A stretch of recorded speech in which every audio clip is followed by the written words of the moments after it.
नमस्कार बच्चों, मैं विनोद कुमार सिंह, संत जोसेफ स्कूल इटाढ़ी।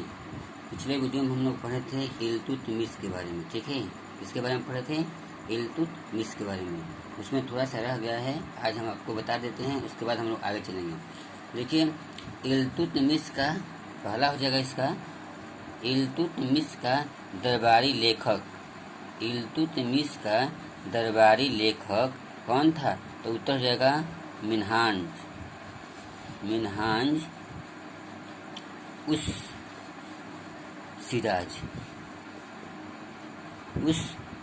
था। ठीक है, मिन्हाज उस सिराज था।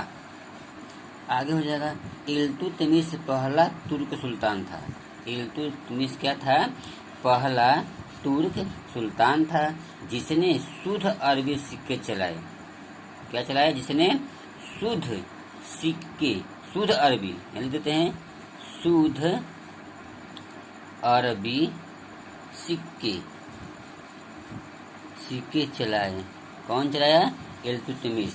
तो इल्तुतमिश पहला तुर्क सुल्तान था। ठीक है, आगे चलते हैं। इल्तुतमिश का चांदी का टंका। इल्तुतमिश का चांदी का टंका 175 ग्रेन का होता था। 175 ग्रेन का होता था। ठीक है, टंकों पर टकसाल का नाम लिखने की विदेश।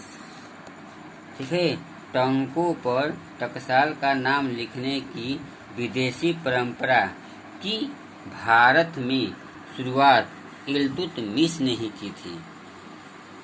इल्तुतमिश का चांदी का टंका 175 ग्रेन का होता था। टंकों पर टकसाल का नाम लिखने की विदेशी परंपरा, कौन सा परंपरा? विदेशी परंपरा की भारत में शुरुआत किसने की थी? तो इल्तुतमिश ने की थी। ठीक है, अगला हो जाएगा अप्रैल 1236 ईस्वी में। अप्रैल 1236 ईस्वी में इल्तुतमिश की मृत्यु हो गई। इल्तुतमिश की मृत्यु कब हुई है? अप्रैल 1236 ईस्वी में। उसका मकबरा दिल्ली में है। ठीक है, देखिए इल्तुतमिश की जो मृत्यु हो गई है कब हुई है? 1236 ईस्वी में, और उसका जो मकबरा है कहाँ स्थित है? दिल्ली में। ठीक है, ये था इल्तुतमिश का, थोड़ा सा रह गया था, हम आपको बता दिए। अब हम लोग चलते हैं आगे। ठीक है, अब अगला टॉपिक हमारा है, यहाँ लिख देते हैं। अगला टॉपिक जो हमारा है रुक। ठीक है, रुकनुद्दीन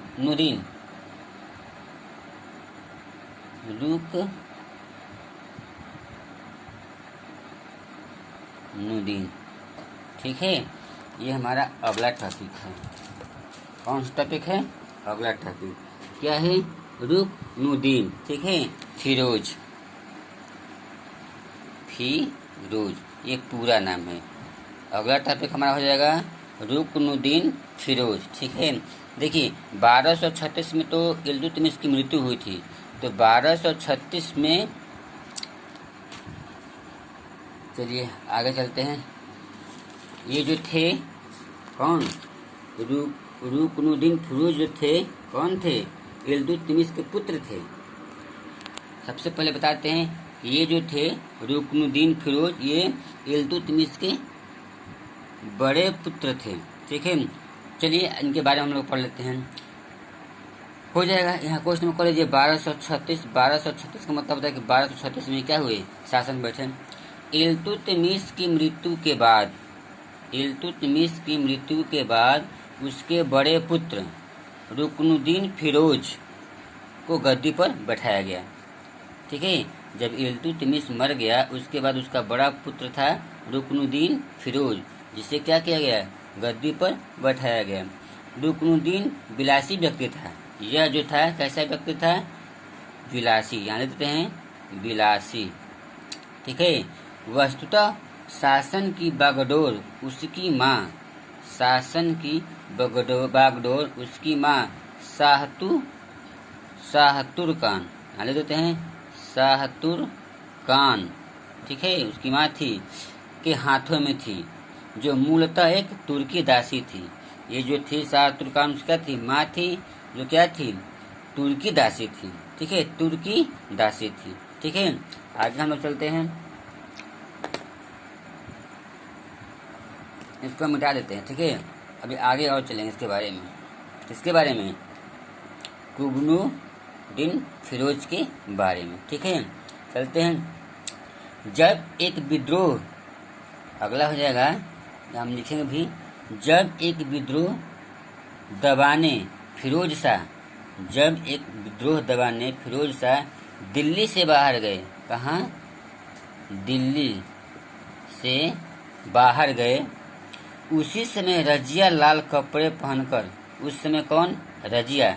रजिया का आप लोग नाम सुने होंगे। ठीक है, रजिया सुल्तान, रजिया सुल्तान के नाम से आप लोग परिचित होंगे। लाल कपड़े पहनकर नमाज हेतु एकत्रित जनता से सहायता मांगी। जब ये दिल्ली से बाहर गए, कब? किस लिए? एक विद्रोह दबाने के लिए। ठीक है, कौन गया? फिरोज शाह।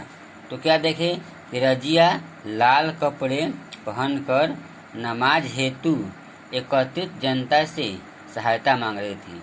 ठीक है, शाह तुर्कान के अवांछनीय प्रभाव से, अगला हो जाएगा, शाह तुर्कान के अवांछनीय प्रभाव से परेशान होकर जनता ने रुकनुद्दीन को हटाकर रजिया को ही बना दिया।